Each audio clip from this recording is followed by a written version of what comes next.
right, so good morning, everybody. My name is Jesse, and I am with Exploring by the Seat of Your Pants. If you're joining us for the first time, we are all about bringing conservation, adventure, and science into classrooms around the world. And I really do have the coolest job. Today's a lot of fun. I get to start with the Duke Lemur Center in the Lemur Forest today. I get to go to the kelp forest at Ripley's Aquarium later, and in the middle, I get some dinosaurs. So it's a really fun, exciting day. If you're joining us for the first time, we do 50 programs like this every single month. So join us at our website, join us at our newsletter, and you can see all that we've got coming up.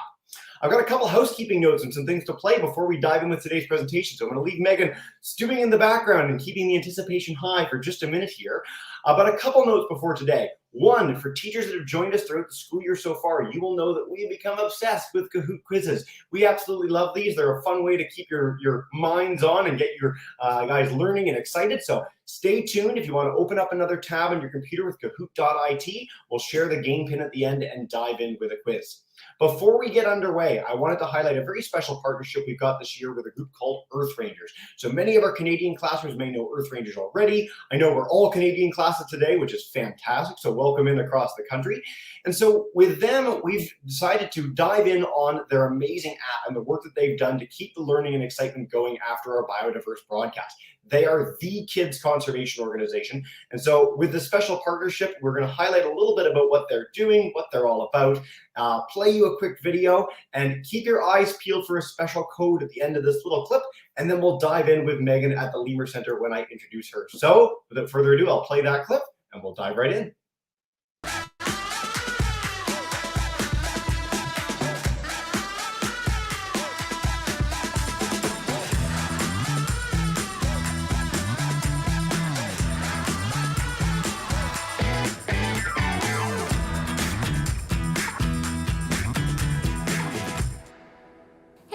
This is Kyla from Earth Rangers, and we are the Kids Conservation Organization. We work with thousands of kids across Canada to help protect our planet and the incredible animals that call it home. Now, I hear you love animals, and that's why I want to talk to you about the Earth Rangers app. But before we do that, I have a special guest with me that I want you to meet. This is Millie, the three-banded armadillo. Now, I'm going to put Millie down so you can see her up close and personal as she runs around. Do you see how she walks on her tippy toes? It might look unusual, but it certainly doesn't slow her down. These pointed toes actually come in handy when she needs to dig through the dirt or break apart tree bark to catch insects. She's also got a really long, sticky tongue that she can use to slurp up hundreds of ants and termites from their mounds. Now, armadillos are famous for their ability to curl up into a ball. It offers them the ultimate protection from their predators. By curling up, Millie's face, belly, and legs are all hidden and protected from danger by her armor, which are these bony plates covered in super tough skin made from keratin, the same material that your nails are made out of. So good luck getting through that. But no matter how prepared armadillos like Millie are to defend against predators, there are other dangers that her armor won't protect her from in the wild. Threats like habitat loss and climate change are making life difficult for lots of animals in the wild, and they need our help. And that's exactly where you come in as an Earth Ranger and an animal-saving hero. Right now is the best time to get involved. As an Earth Ranger, you can support important conservation work for animals right here in Canada, like river otters in the Saskatchewan River Delta and grizzly bears in Canada's north.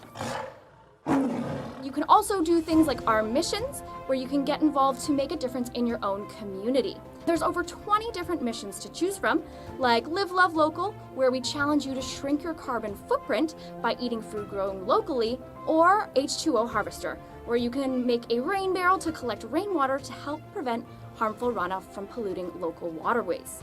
Just download the Earth Rangers app and become an official Earth Ranger member. You'll also have access to things like the Earth Rangers podcast, daily fun trivia questions, Wildwire blog, and so much more. But it gets even better. You'll earn points for everything you do as an Earth Ranger, and as you level up, new habitats, animals, and bonus items for your avatar will get unlocked. Now, Millie and I have a special gift for you. If you use the code Millie in the Earth Rangers app, you'll get 25 bonus points to start you on your animal saving journey. That's Millie, M-I-L-L Don't forget to write that down. And remember, when you get home, don't forget to download the free Earth Rangers app to start saving animals today. Bye, everyone.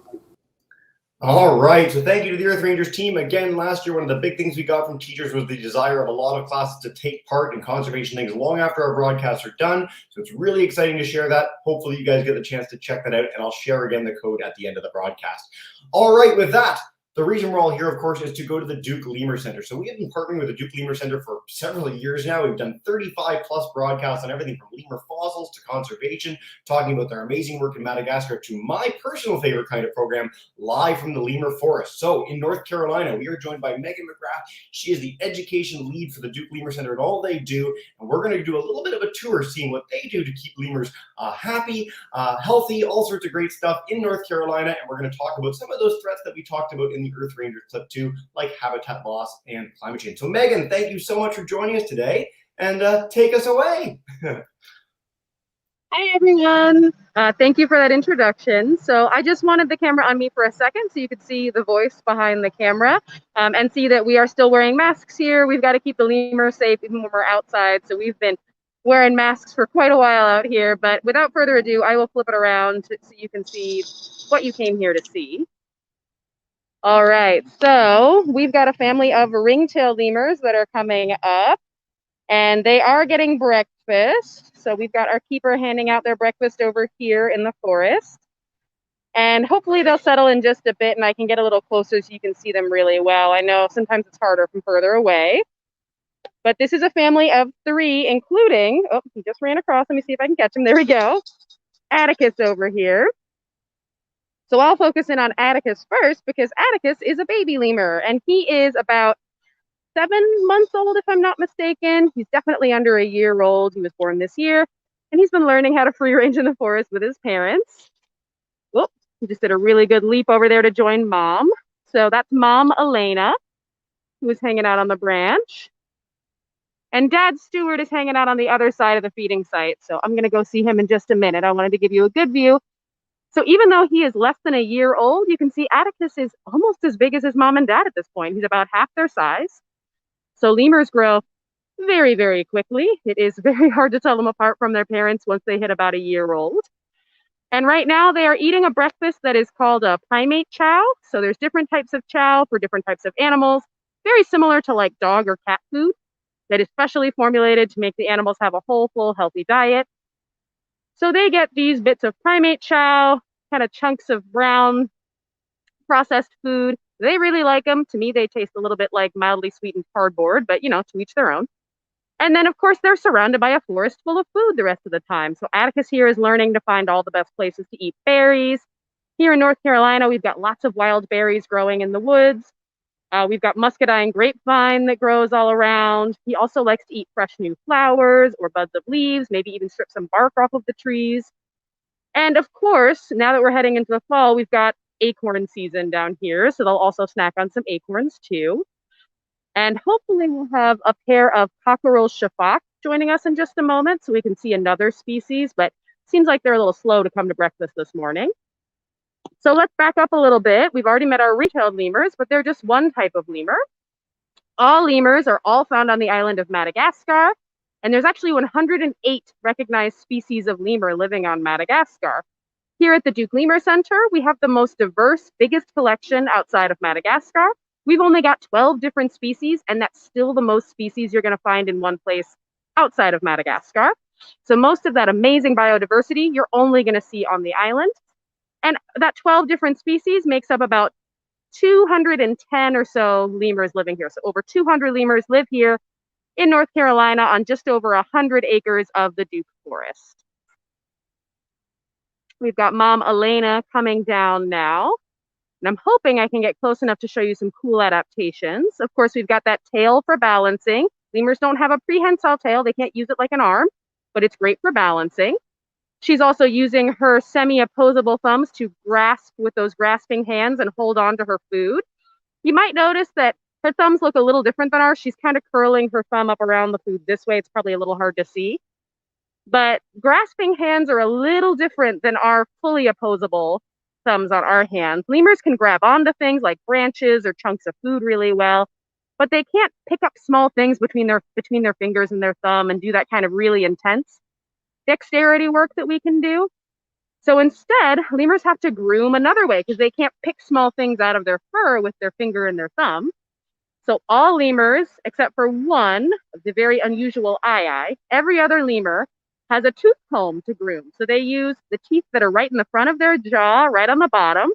They all kind of grow together out towards their lip at a 45-degree angle, and they use that to comb through their fur and pick anything small that's gotten into their fur out, maybe bits of food that they ate, or maybe a little bug or something that wants to bother them. But of course, you don't want all that stuff stuck in your teeth that you just got out of your fur. So lemurs have a more unusual grooming adaptation. They also have a secondary tongue. Underneath their regular little pink tongue, they've got what's called a sublingua. And that is a little white point of cartilage like what we have in the tops of our ears or the middle of our nose. They have a little white triangle of cartilage that flicks out underneath their tongue and acts like a built-in toothpick to clean out the tooth comb. So lemurs may look cute and may look like something that you'd find in any zoo anywhere, but they have some really weird adaptations. But of course, the ring-tailed lemur is the one everybody knows. So I'm really hoping we get to see our cockerel shafak, since not everybody gets to see those when they go to the zoo. And I think now would be a good time, maybe, if we have some questions to start off with that until the shafak come. Ooh, certainly. All right. Let's bring some folks in. While we're doing that, I'm going to note, if you're joining in at home, if you're joining in live, if you want to take part in that quiz, we now have the game pin for us. I'm going to leave that up on the screen as we're doing a little Q&A here with our fantastic ringtail, like right in the frame. I love it with live animals. Archie joining us in Vancouver. I know you guys are eating breakfast still. It's pretty early there, and I appreciate you coming in so early. Do you have any questions about our ring-tailed lemur friends today? What do we think? No, not yet. That's okay. I can come back in a minute, guys. How about Miss Lackey's class and Miss Kelly's grade 5s? Come on up. Unmute your mic, though. So all our teachers, keep your mics unmuted, and it'll be easier for Q&A. Perfect. A little microphone symbol right at the bottom of the screen. Hi, guys, in the background. There we go. Why do lemurs have two tongues? Why do lemurs have two tongues? Two tongues? Why do they have two tongues? Yeah. So that was what we just talked about. It's for grooming. It's for cleaning out their teeth. So when they use that tooth comb, they're going to use that secondary tongue to clean out their teeth like a toothpick. There you go. I like the tooth comb thing. Honestly, everyone should look up a tooth comb when they're done this broadcast. It's one of my favorite things about lemurs in the world. Let's head to Mr. Stelvin's grade 4s. Come on up, guys. Hey. How long do they live for? Ooh, our classic. It's a great question, and a lot of questions about lemurs. So sorry, guys. The ring-tailed lemurs decided they were done with breakfast, so I'm going to walk along and see if I can find them again as we go. So if you can't see the lemur, don't worry. You're not missing anything. So lemurs, it depends on the species a lot how long they can live, because there's 108 different kinds, and they can be as small as a mouse or as big as maybe some of the people watching today. They can be about 3 feet tall. And so there's a lot of variation in there. The ring-tailed lemurs that we're meeting today, in the wild, they can live into their teens or 20s. And then living here in North Carolina, they tend to live a bit longer, and they can live into their 30s. And that makes a lot of sense, because there's a whole team of people here making sure they get the perfect food. If they get hurt or injured, there's a vet team to take care of them. And of course, there's fencing to keep any predators that would want to harm them from getting in here. So they tend to live a bit longer here. Yeah, I always love that question. Thanks, guys. All right, grade 3-4 is Miss Cephaloni. I know you're taking over today. If you want to unmute your mic, I can come to you for a question in a minute, but let's head to KF4 Chris Hatfield. If you guys have one, come on up. Hey, guys. Oh, yes, guys, do you have your question? Come up here. Sorry, 1 second. No worries. Joseph, do you want to come up and ask him? Hey, Joseph. Yes, he's coming. Come on, Joseph. So your question was, how do they climb? Come here, Joseph. So take your mask down. And we're standing right there. Hi, And Joseph. you can say, how do they climb? How do they climb? Nice. How do they climb, Megan? That is a great question. And that also depends a little bit on the lemur. Sorry, I have to get really into the woods here to find our ring-tailed lemurs again. So the different lemurs have different ways they like to climb. And one of the ways is the ring-tailed lemur way, which is they have grasping hands and grasping feet. So just like we can grab onto a branch with our hands when we're trying to climb a tree, a lemur can grab onto a branch with their hands and their feet when they're trying to climb a tree. And so that means they're going to have 4 limbs that can grab on and hold on as they're climbing, so they kind of scale up the tree, grabbing onto branches or grabbing around the trunk like that. There are other lemurs, like the shafak, that have not made an appearance this morning, that will move doing what's called vertical leaping and clinging. So they hop up the trees, kind of grabbing on, and then they leap between trees, jumping sideways in these really, really long leaps that can be about 20 feet long jump in between the different trees.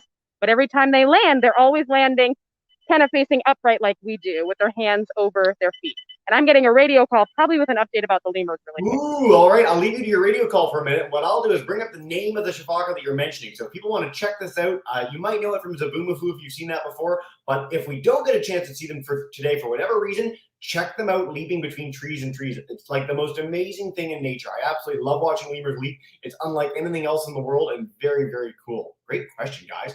All right, we're hoping we got Megan on the run here through the woods, which is pretty exciting. This is like, I'll head over there. Thank you. All right, Megan, what's our update? Where are we at? You're running through the woods. It's very exciting. Yes, so I just got an update that we have found the cockerel shafak, and they are not interested in the breakfast that our keeper has for them, because they are busy eating fresh leaves from a tulip poplar that is in another part of the enclosure. So you're getting a bit of the real life experience of searching through the trees looking for lemurs.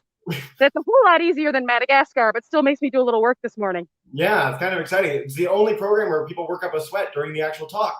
Well, while we're searching for them out in the woods here, I'll pass along one quick question from our one group joining us in the U.S. today. We got a whole bunch of Canadians, which is great. I'm in Canada. I love Canadians. But Morris, Illinois, we've got Miss Aldrich's class, and they want to know, are lemurs dangerous to humans in the wild? Any rogue lemurs coming for you out in Madagascar, or what's going on? No, lemurs are not dangerous to humans in the wild. Humans are much more dangerous to lemurs. Lemurs, for the most part, are going to avoid humans in the wild, so they're not really going to spend any time around humans unless they've been way too socialized to be around humans. In cases like you have a tourist attraction or something where maybe lemurs have been fed by humans, sometimes wildlife gets fed a lot by humans and they come a lot closer.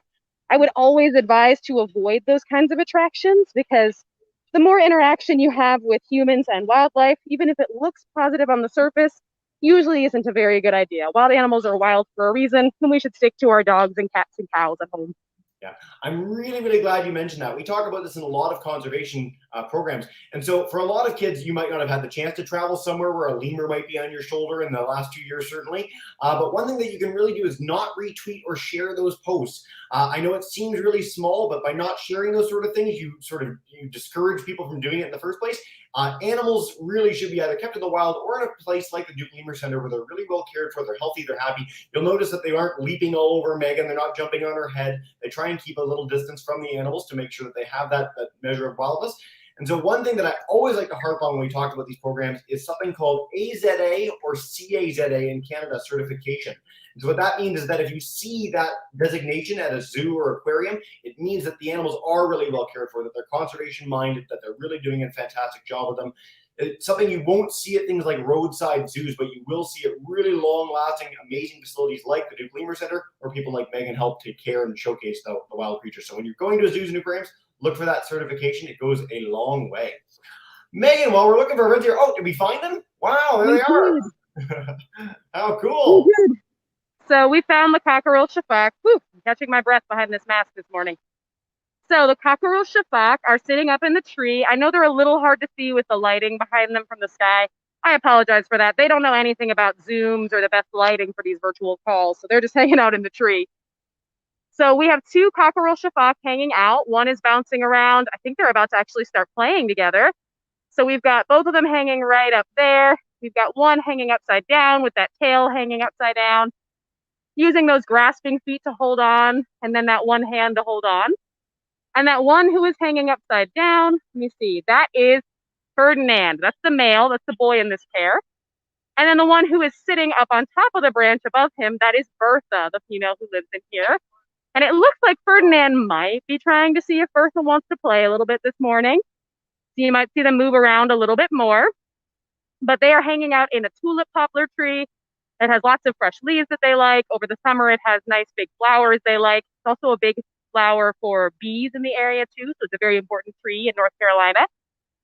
So we can't really blame them for hanging out here instead of getting their lemur chow this morning, because obviously the forest has tastier treats sometimes than what we can provide. As I mentioned earlier, the cockerel shafak are vertical leapers and clingers. So when they're moving around through the trees, they leap sideways and latch on kind of upright facing the tree. But when they're down on the ground, they actually jump sideways instead of walking one foot in front of the other. They stay on their hind feet like we do, but instead of walking one foot in front of the other, they're going to move by jumping sideways since they're already built for jumping sideways through the trees. Oh, and I think either Bertha says, yes, I'll play with you, or you're annoying me, stop it. But we're seeing a little bit of action up there. It's a little hard to tell so far if she's up for playing or if Ferdinand's going to have to play by himself on the branches. All right, I think it might be a good time to go with a round of questions again, and I'll see if I can get any closer. All right. Well, guys, this is really, really exciting. By the way, one of the questions I want to ask, which we always get in our programs, is how big is this area? I mean, we got the best chance in any of our programs ever to see the scale of it. How large is the enclosure, so to speak, that they're in? Sure. So this particular enclosure, I think, is under 4 acres, but it's still a pretty large enclosure. Our smallest natural habitat enclosure like this is about an acre in size, and our largest one is actually over 13 acres in size. So they vary a lot, but one interesting thing we've learned recently is that we've had a lot of interns and students helping us out and volunteers, and they've been collecting data for us because we do research here at the Lemur Center all the time. And a big way we do that research is through observation. So in the case of these lemurs, we've done a lot of observing in the forest, and even the ones who have really big 13-acre habitats, we sort of discovered that they only use maybe 2 acres of that habitat. So in our long-term plans for the 100 acres of the Lemur Center, we're thinking we might have room for a lot more of these forest habitats, which would be really exciting in the future. Right now, about 1/3 of our lemurs live in these forest habitats. Other ones live in different habitats that are a little smaller, have indoor and outdoor parts, but they just get a whole lot more enrichment or stuff to do from us. Whereas the lemurs who live in the forest, obviously the forest is full of fun stuff to do. Very, very cool. Thanks for that, Megan. All right, I've been saying that we had all Canadians this whole time, and it's because I don't know how to read a spreadsheet. So let's head to Miss Lackey's group in Freehold, New Jersey. If you guys want to unmute your mic to come in for the question, you're good to go. Hi, guys. Hi. If you visit North Carolina, can you visit the habitat and see the lemurs? Yeah. That is a great question. So if you visit North Carolina, yes, you can visit the Duke Lemur Center. And you can either see the lemurs in their smaller habitats and see lots more of them, kind of more similar to a zoo setup, but it's all through a guided tour. Or you can go into one of our forest habitats. That's ages 10 and up. It's a very special tour that you can go out and you can actually see the lemurs in the forest like this. As we mentioned earlier, the lemurs aren't going to jump on you or want to interact with you or touch you at all, but you can see them out here in the forest, and it's really cool.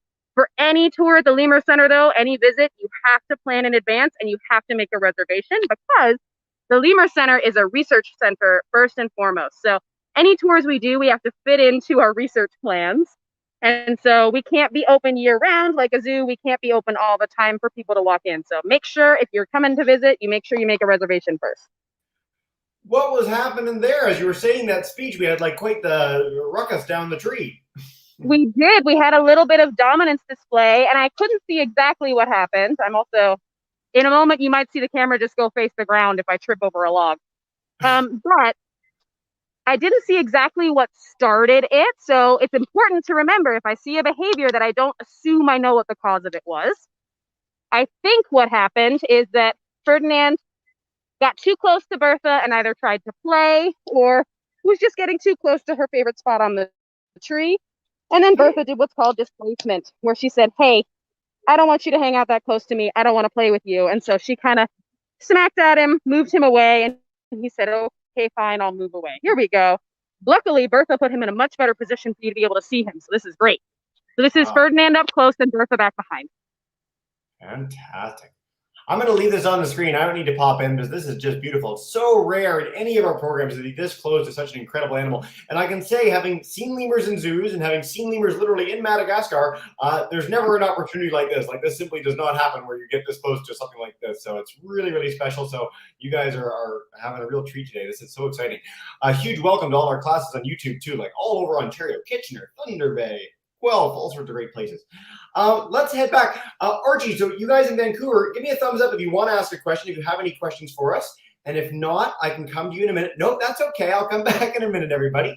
Mr. Steltman, if you want to come on in, go for it. Come on in, guys. You want to ask what the predators are? Oh, Jack, you wanted to ask? Yep. Jack, you want to come ask about this one? Yeah, come on in, Jack. Welcome in Burlington, guys. How do they sleep? Oh, okay, perfect. How do they sleep? Yeah, perfect. Yeah, that's a great question. So again, that depends a little on the lemur, but mostly they sleep together because they're social animals and there is safety in numbers.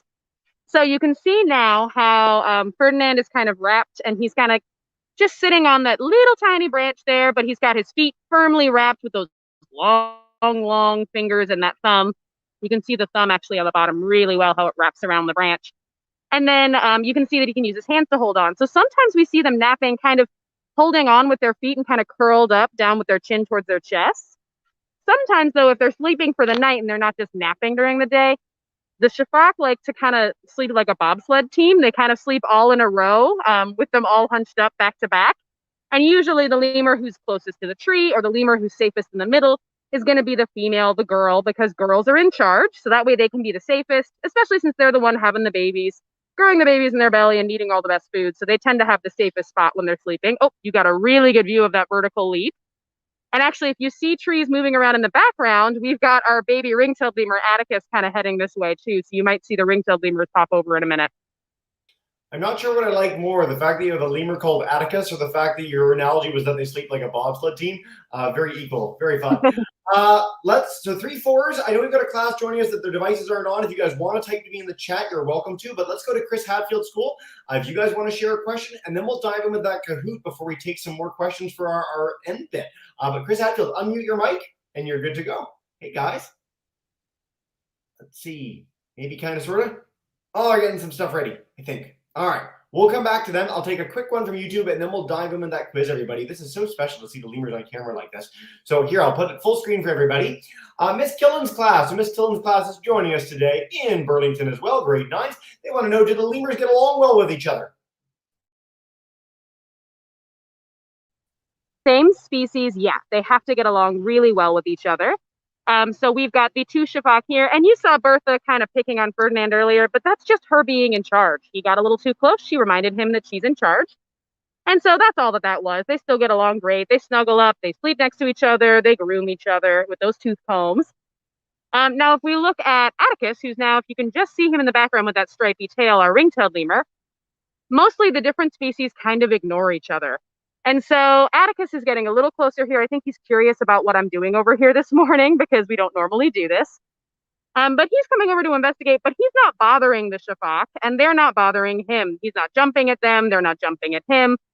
That's usually the rule for different species to live out here together, is they have to not bother each other. Occasionally, we'll try groups out here in the forest, and they'll decide they're too busy trying to mess with each other. Maybe they just get a little too interested in each other, and maybe they won't be a good pair to live together. But especially out here in our forest habitats, we've noticed these two species do really well together. So the ring-tailed lemurs and the cockerel Shafak tend to be pretty good roommates out here in the forest. Excellent. I always love that question. We get it every time. All right, our grade 3-4s in the chat in the background. Welcome in, guys. So Wesley, as you wish, I will answer your question. They want to know if lemurs use their tails to climb in any way. So they use their tails, but not in the way I think you're guessing. So the lemurs will use their tail to balance, kind of like cheetahs have those really long tails that act like a rudder when they're running super fast and turning. Lemurs, especially like the Shafak, who are jumping these long distances through the trees, they need to make sure their body stays in the right position and they land facing the way they want to land. So as they're jumping, they can kind of swing their tail around to keep them on balance. And then Atticus is flailing around back there. I wish I had a better camera so you could see him. As he's jumping around and kind of playing in the tree branches and learning how to move around, his tail is kind of flailing all over too. So it's just an extra balancing aid like a cat has to move around. And right in front of us, you're seeing Ferdinand. He's definitely trying to play with Bertha, and she's definitely saying, look, I'm not in the mood this morning. But he keeps following her. So that's why you keep seeing those little interactions there. Awesome. I love getting these vertical leaps in. It's my favorite thing when we can see this on camera. All right, guys. Megan, I'm going to put you in the back for a minute. We're going to see if people have been paying attention to you. So I'm going to bring in my own Kahoot here for just a second. Get anyone who wants to play in for this. So if you guys want to turn this on in a separate tab, you're welcome to. We'd love to have you take part. 36 of you have already signed in, which is awesome. And again, our game pin today is 690-3949. We're going to start in just a second. So whether you're YouTube, whether you're live at home, if you don't have Kahoot, you just want to play along as a class, great. Megan can help us with these answers in the last few seconds here of every single question. But I'm going to dive in and see if you guys have been listening. All right, here we go. Live from the lemur forest today. Pretty exciting stuff. 3, 2, 1 till our first question. The faster you answer, the more points you get. All right, here we go. Multi-select. So it might be multiple answers. It might be one. We don't know. Lemurs are found in which places worldwide? Tanzania, Madagascar, Guyana, or Indonesia? 10 of you so far. 14 seconds, guys. Great, great, great. Way to go. All right, 10 more seconds.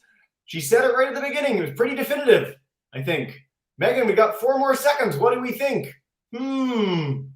I think this might be a tricky one because there's only one answer. There's only one answer, and most of you got it. Madagascar is correct. Very, very good. All right, our leaderboard. Glowing Newt with the lead, with a significant lead. Very fast. Good job, Glowing Newt.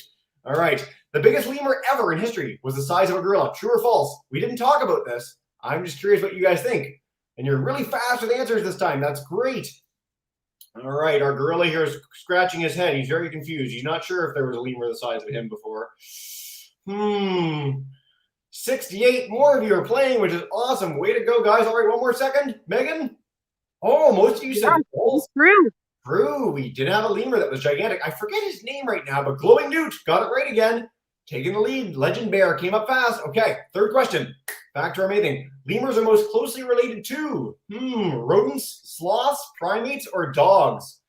I think it might be a trick picture here. I don't know. What do we think? Megan, do you want to help us out for a second? We got 8 more seconds. Most people have answered. Question's a little tricky. I'd say pick the ones that they're in the same family as, but there's another one that family's closely related to on this list. That is true. Oh, what do we got?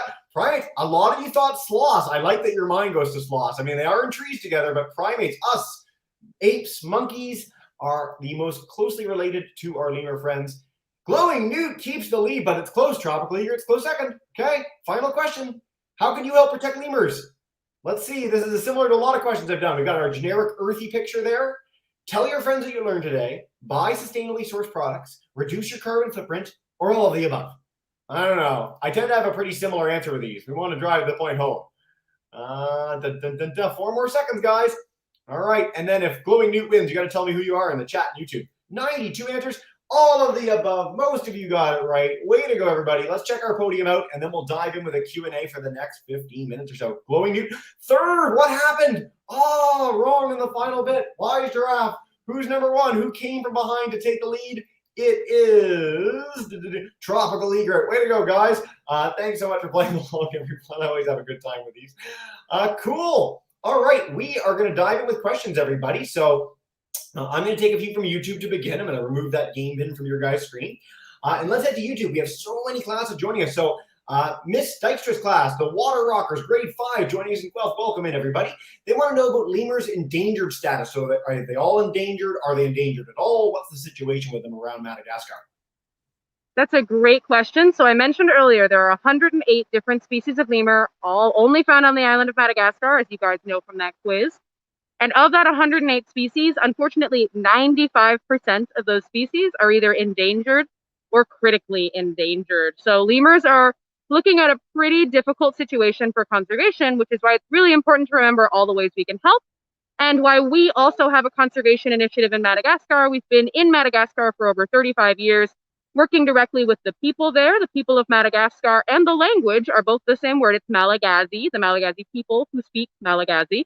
And so it's important to remember that it is their land. The people have lived there for generations. And so we are there to help them with figuring out better ways to farm, leave more of the forest intact, and protect more of the lemurs. So most of our conservation and protection for all those endangered lemurs is actually working a lot with people, not as much with lemurs. Yeah, I absolutely love this message. This is something that we really try and harp on in a lot of our conservation programs, and truly, no one does this better than the Duke Lemur Center. So community-based conservation, where you uplift the community, you provide them with skills, training to become leaders of conservation in their own communities around Madagascar or any place in the world that conservation groups work, is increasingly the strategy that has been really, really successful in bringing back species, uplifting communities, being great for women, being great for girls, being great for everybody.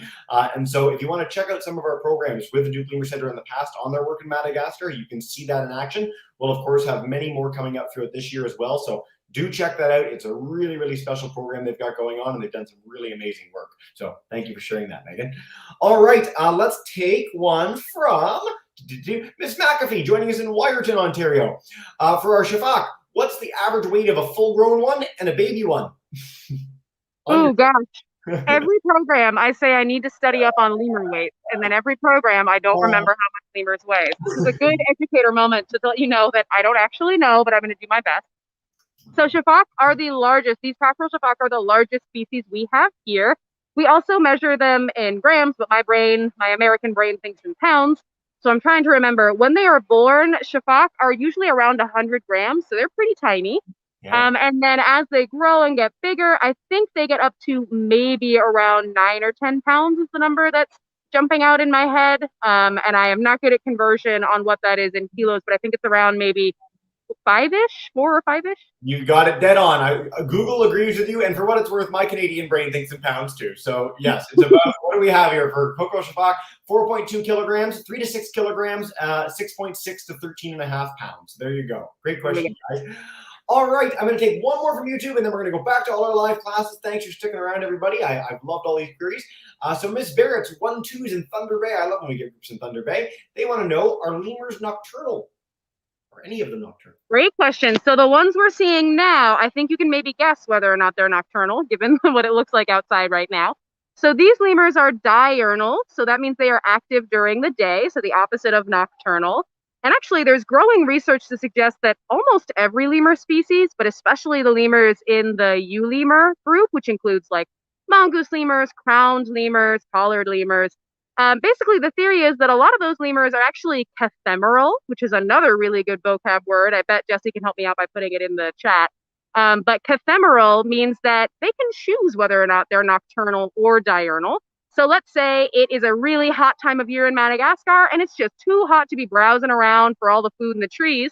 Maybe those lemurs will decide to be nocturnal during that hot season. Now, we do have other species of lemur that are definitely strictly nocturnal. Lots and lots of species. Lots of the mouse lemur species, dwarf lemur species. We also have eyes, of course. My favorite lemur and my favorite primate, actually, is a nocturnal lemur. In fact, the largest nocturnal primate is a lemur. So we have all different kinds of lemurs, but the ones we're seeing right now are diurnal, active during the day. Fantastic. I always love that question. All right, guys, time flies and you're having fun, so we're going to go to all our live groups one more time. Miss Lackey, if you guys want to come back in. Miss Kelly, guys, grade 5s, come on in. Archie in the background, if you do have a question for us, let us know. You can type in the chat and I'll come to you in a minute. But Miss Lackey and Freehold, if you guys want to come on in, go for it. Just unmute that mic. What predators do lemurs have, and how do they protect themselves from them? My favorite question. Great question. So I know that Jesse can help me out with this one and put the word fossa in the chat. So fossa is the main predator of the lemur. It's a carnivore that's only found in Madagascar. And like most other animals in Madagascar, it's found nowhere else in the world and is also worthy of conservation and is endangered itself. So it's important to remember, just because fossa naturally eat lemurs doesn't mean that they're bad animals to have. Carnivores are important to have in healthy ecosystems. And so when we look at fossa, their role is to eat lemurs. Now, obviously, for the individual lemurs, that's a big problem. But overall, they help with maintaining a balance in the population. There also historically was a large eagle species that would eat lemurs that has gone extinct. Some of the smaller lemur species do have to worry about constricting snakes and maybe smaller birds of prey. But the fossa is the main predator.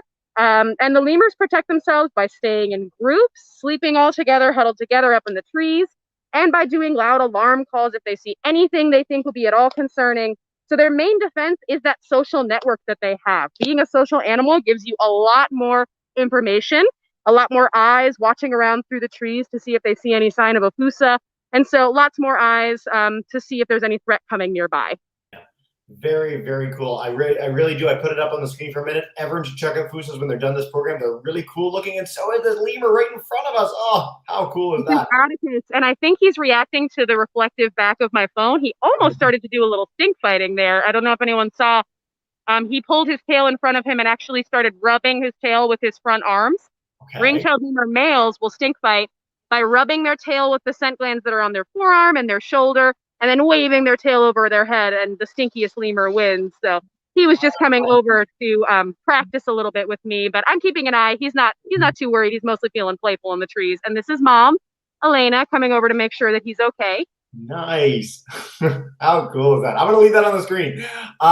Chris Hatfield, I'm going to come to you guys, and Mr. Stoltman, you can wrap up in a minute. So Chris Hatfield School, come on in and take us away if you have another question for us. Maybe. Oh, looks like we're getting ready with other stuff. So Mr. Stoltman, we'll head back to Burlington for one final question. Come on in, guys. Sure. Your question got asked. So do you want to ask? Nice and loud. Why do lemurs climb trees? Why do they climb trees? Why are they climbing in trees, Megan? Great question. So there's a couple of ways to answer this. The simplest answer is that's what they're adapted to do. That's what they've evolved to do. So other animals in Madagascar spend more time on the ground. In fact, ring-tailed lemurs here, it's important to mention, spend about half their time on the ground, even in Madagascar. So they do climb in trees, but they are comfortable on the ground. The other reason is that because they're adapted and evolved to be really agile in the trees, although Atticus, as you can see, is flailing a little bit, but that's because he's young. So the other reason is that they're most comfortable in the trees. So if they're at all threatened, if they want to sleep somewhere nice and cozy, they're going to feel most comfortable up in the trees because, if you tried to put a lemur in a pool, they would have a really bad time. They're not adapted to swim. They don't like swimming or being in water. Same thing with if you tried to put a fish or a whale up in a tree, they wouldn't be very happy. It's just where they're adapted to be, so it's where they're going to be most comfortable. Thank you for the indelible image of a whale up in a tree to end the broadcast, Megan. I appreciate that very much. Guys, this has been so much fun. We've got so many of you joining on YouTube. Thanks to all our live classes for sharing such great questions today. I want to highlight two quick things before we go. First and foremost, if you want to learn more about the amazing work that the Duke Lemur Center is doing, check out lemur.duke.edu. Amazing programs, amazing conservation work for our New Jersey class and for our Ontario classes when you get the chance, of course. Head to North Carolina. If you get the chance to visit the Duke Lemur Center, it's a really special place. You can see some of this stuff firsthand, but it's so nice to get a chance to see it here on camera with you all this morning. And again, back to the very beginning of our program today, if you guys want to join in on the Earth Rangers app, keep that conservation work going, keep excited, you can use the code Millie on the Earth Rangers app on earthrangers.com. Some really great stuff. We'd love to have you guys take part. It's been a really special partnership to start the year with them. So, Megan, is there any last message before we wrap up and we say goodbye to all our friends today? I don't think so. I think the lemurs know it's time to go, so they've gone up where we can't see them. I just want to say thank you so much for giving me an excuse to tromp around in the woods looking for lemurs this morning. Perfect. What better gig could there be than that? Well, as you know, we end every broadcast with. I'm going to bring in Miss Lackey and our friends and Miss Kelly, Mr. Stolman, and Chris Hatfield. You want to join me in saying a big thank you and